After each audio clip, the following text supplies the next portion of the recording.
Si no fuera por el copyright, este video lo haría con música de Expreso de Medianoche, porque esa es la primera impresión que siempre me ha dado Pakistán, bastante similar a esa primera impresión que da Turquía. Me refiero a esa impresión que da un país la primera vez que uno escuchaba hablar de él cuando era niño. Son parecidos en algunos aspectos, de alguna forma Pakistán es a India lo que Turquía es a Grecia. Es como la frontera y al mismo tiempo el puente del mundo musulmán. Es un país ambivalente, un país que está entre dos mundos, un país que apoya a los talibanes y se desvive por el cricket incluso en los días sagrados del Islam, donde no se puede hacer nada, se supone.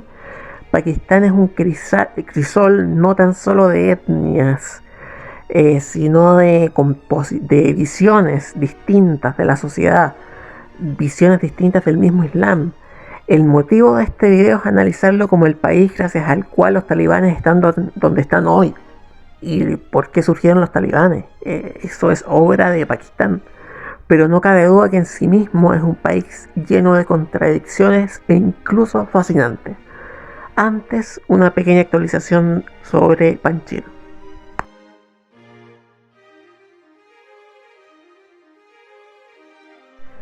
Bueno, la situación va de mal en peor. Ahora la batalla por Parián, un distrito muy importante del norte, ha dado inicio. Chotul en el sur ya está conquistada. Por favor, imagínense las represalias que los talibanes deben estar tomando a estas horas.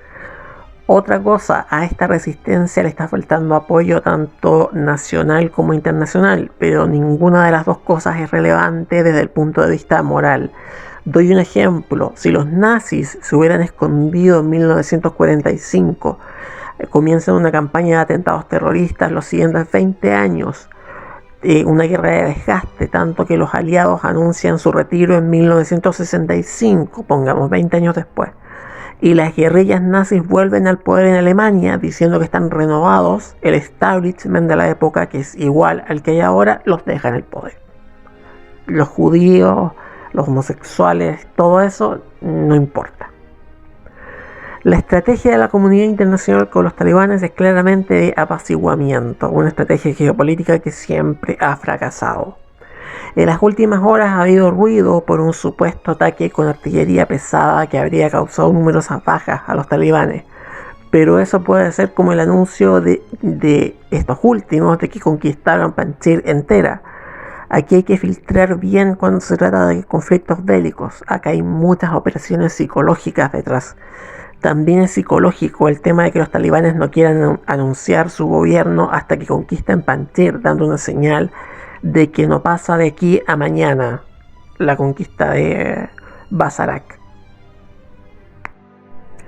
Ahora sí, vamos con Pakistán. Yo sé que lo que más interesa es Panjshir ahora, pero resulta que para explicar lo que está pasando ahora hay que explicar a Pakistán. Para que se pueda entender qué es lo que ha estado pasando todas estas semanas, hay que explicar todo, hay que entender todo esto, a mi juicio. Pakistán fue creado en 1947 con la partición del Raj británico, cuando se estableció un, entre comillas, país para los territorios de mayoría hindú, que fue la India, y otro para los de mayoría musulmana, Pakistán, que en ese momento comprendía el actual Pakistán y Bangladesh, entonces Pakistán Oriental. A diferencia de Turquía, que tuvo como hito fundacional la leyenda de Mustafa Kemal Atatürk, o la misma India con Mahatma Gandhi, a Pakistán le faltó ese símbolo, o ese símbolo esforzado. Es decir, su fundador fue Muhammad Ali Jinnah, cuya ideología política era ambigua, a diferencia de Atatürk o de Gandhi. Era una democracia islámica, es decir, todo un símbolo de lo que iba a ser Pakistán en adelante, una mezcla de Occidente y de Islam. Desde sus inicios, Pakistán fue concebido como un estado democrático, secular y parlamentario, que debía ser el hogar de todos los musulmanes del sudeste asiático. Sin embargo, tres cosas irrumpieron en el ideario que Ali Jinnah tenía para el país. Primero, la cuestión de Pakistán Oriental, que quería separarse por motivos étnicos. Segundo, la fuerte intervención de los militares desde el inicio de la república. Y tercero, intervención que no se dio en India, ojo con eso. Y tercero, el tema central de la política exterior pakistaní, los conflictos con India, centrados en la región de Cachemira. Si se quiere añadir un cuarto tema, se puede decir que India, como sea, es una cultura milenaria. Tiene una identidad nacional pese a tener muchas etnias y muchas religiones entre sí.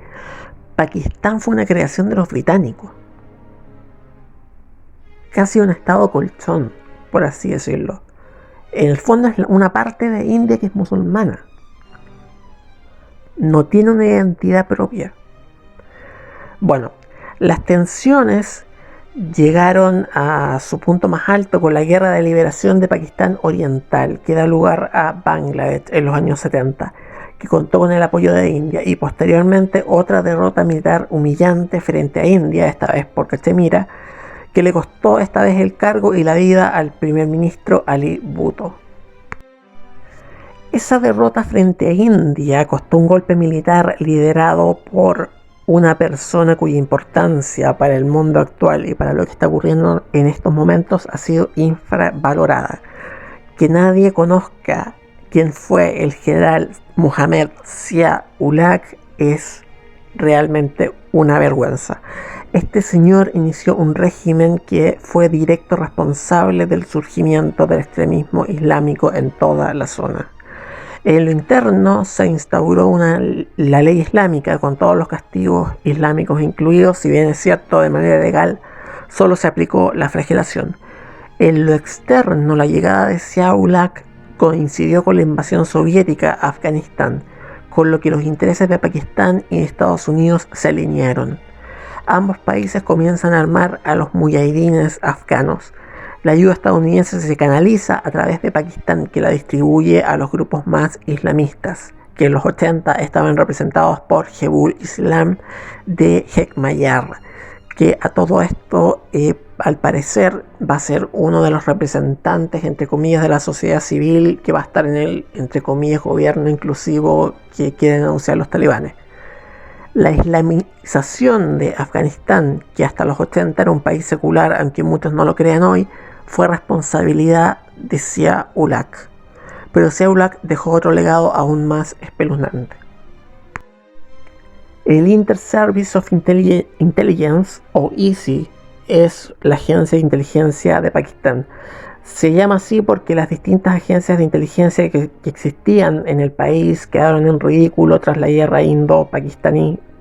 Así que Zia-Ulhaq las unificó y se asesoró por los servicios americanos y chinos y creó un monstruo.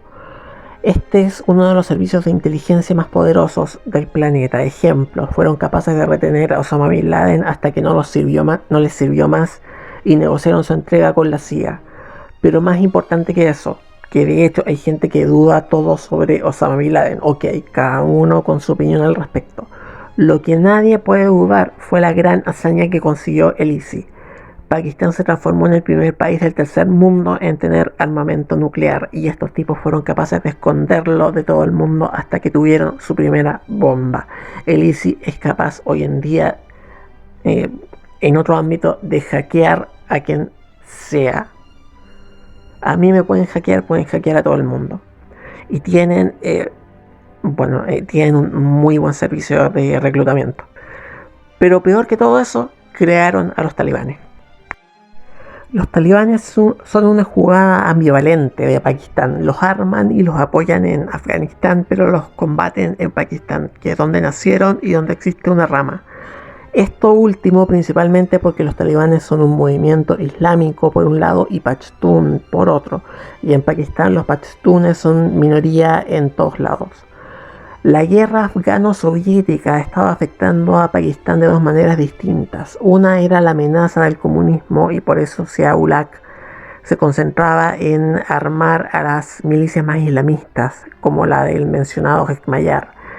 Pero por otro, la guerra estaba enviando millones de refugiados a Pakistán. Necesitaban orden y resultó que cuando los soviéticos se retiraron de Afganistán, Hekmayar, el preferido de los pakistaníes, que era el ultra fundamentalista de esa época, no fue capaz de imponer orden. Aquí es donde ya en los años 90 nace la idea de crear una milicia pastún entrenada por el ISI en las llamadas áreas tribales de Pakistán, para así mantener a Afganistán bajo control. Y en su creación colaboraron tanto el gobierno de Zia-ul-Haq como el que le sucedió de Benazir Bhutto. Sí, una mujer. Una mujer estuvo íntimamente ligada a la creación de los talibanes y no era una mujer islamista. Benazir Bhutto era socialista. Otro dato curioso, Zia-ul-Haq, con todo lo fundamentalista que era, estaba a favor de que Pakistán tuviera relaciones diplomáticas con Israel. Incluso le simpatizaba Israel. Se dice que fue esa la causa detrás del accidente aéreo que acabó con su vida en 1988. Los talibanes, con explícito apoyo pakistaní, llegan al poder en 1996 y todo iba bien hasta 2001, cuando ocurrió el atentado a las Torres Gemelas. El entonces primer ministro Pervez Musharraf, que había llegado al poder en otro golpe militar, no hallaba dónde meterse en ese momento. Pero entre perder la alianza con Estados Unidos y perderla con los talibanes, se decidió por Estados Unidos y fue desde bases en Pakistán en donde se acabó en 2001 con el gobierno talibán, por lo menos hasta ese año. Este acto en un país tan diverso fue sumamente popular en ciudades como Karachi, que son modernas, seculares, pero le costó eventualmente el cargo a Musharraf, ya que las zonas que quedaron islamizadas tras el régimen de Zia-ul-Haq eran una mayoría. Pero ¿qué quiere Pakistán? ¿Por qué hace esto Pakistán? Ante todo, Pakistán tiene un interés: arrebatar el máximo de territorio posible de India, no importa cómo ni quién sea el aliado. Por eso, personajes como Imran Khan, el actual primer ministro y campeón mundial de cricket en 1992, apoyó la ofensiva de una milicia que está instaurando un régimen en Afganistán en donde el propio Khan, basta verlo solamente, no viviría ni loco. Gracias a Pakistán, los talibanes sobrevivieron todo este tiempo. A Pakistán le dejó de interesar a Estados Unidos hace rato. Ahora el país importante es China, y China hace tiempo que tiene problemas con India, porque por su población India es un contrapeso muy fuerte al poderío chino. Y entre medio de estos dos gigantes está Pakistán, que tiene que sobrevivir entre ambos, y que para hacerlo va a recurrir a todo, incluso a los talibanes, como fuerza indirecta de amenaza para ambos, China e India. Si te ha gustado mi trabajo, por favor, otórgame un like y coméntame tus impresiones. No olvides suscribirte para más entregas de este tipo. Créeme que eso incentiva mucho la creación de estos trabajos. Nos vemos en una próxima ocasión.